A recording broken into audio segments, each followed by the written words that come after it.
Hi, and welcome to the next episode in New Day, the character of a servant leader. I'm Phil Routley. In 1 Timothy 3, we read, "Here is a trustworthy saying. Whoever aspires to be an overseer desires a noble task. Now, the overseer is to be able to teach, not given to drunkenness, not violent but gentle, not quarrelsome, not a lover of money." I'll come back to able to teach, and for now, get on with the next four, all addressed in the negative. Not given to drunkenness. From my heritage, I grew up in a teetotaling family. Alcohol was never a part of my experience when growing up. This was not unusual within evangelical circles, but the history of the Salvation Army is important here. The army was started as the Christian mission in the East End of London, England, when that neighborhood was among the most depraved in the Western world. Alcohol was the drug of choice, and pubs were where most people would spend their time. It was the ruin of many people and many families when poverty was so prevalent. Paul Jennings wrote, "In the past, everyone drank all day, men, women, and children." Paul Jennings is a pub historian and author of A History of Drink and the English. As recently as 100 years ago, all London pubs, he wrote, opened in the morning and they'd fill with people having an early drink.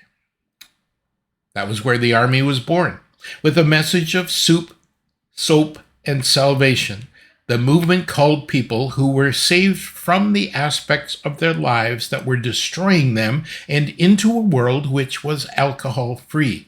Today, the Army's Harbor Light centers across Canada and the U.S. continue with the ministry to the addicted. Of course, we always found it peculiar that Jesus' first miracle was to change water into wine at the marriage feast in John 2. And that Paul says to Timothy, stop drinking only water and use a little wine because of your stomach and your frequent illnesses. Chapter 5, verse 23.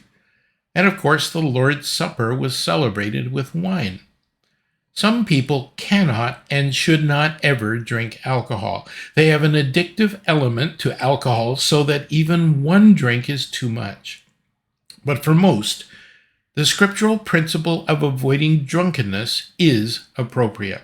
Noah wasn't much of an inspiration when he got drunk and naked after saving his family through the flood in Genesis 9. In 2 Samuel 11, David tries to cover up his indiscretion with Bathsheba by getting her husband Uriah drunk so he would go and sleep with his wife.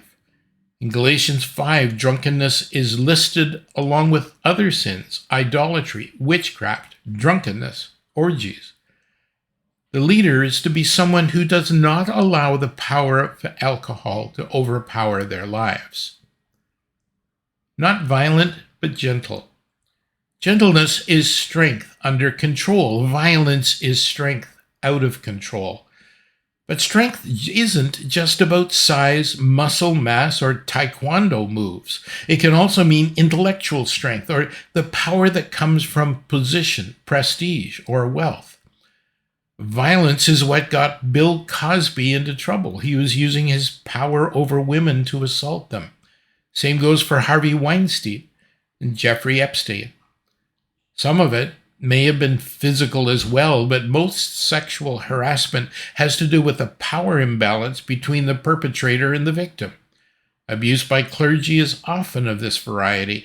So it's not just about being able to say that this person would never throw a punch.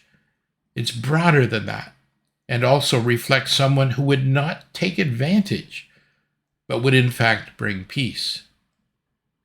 Not quarrelsome. Being able to disagree without being disagreeable. I've served on boards and church councils for most of my life, since I was in my teens. Every once in a while, there will be someone who's looking for a fight. You don't want that person in leadership. I understand how heated discussions can be, that passions can be raised, that some points need to be made, and how frustrating it can be when your point isn't having the impact you were hoping for. It's really hard to get others to change their minds with arguments or shouting. And you wonder why nothing good ever comes out of the Canadian Parliament. Sometimes it's a gong show. When any leader is confronted by a problem, they stand there holding two pails.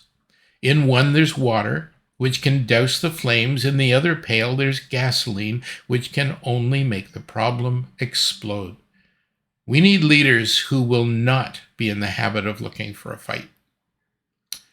Not a lover of money.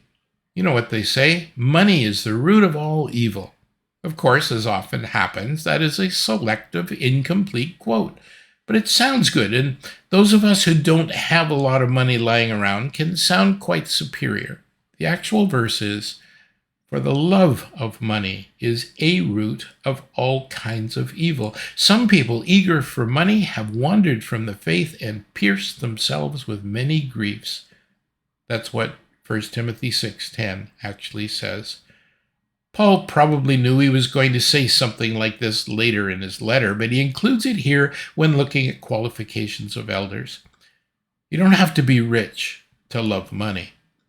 And I'll probably get into this more when I'm writing about chapter 6, but the real problem is the love of money above more important things that is the root of all kinds of evil.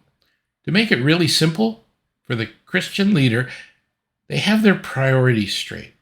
And money isn't at the top of the list. Next time on New Day, Qualifications for Servant Leaders, we'll look at the next qualities on the list.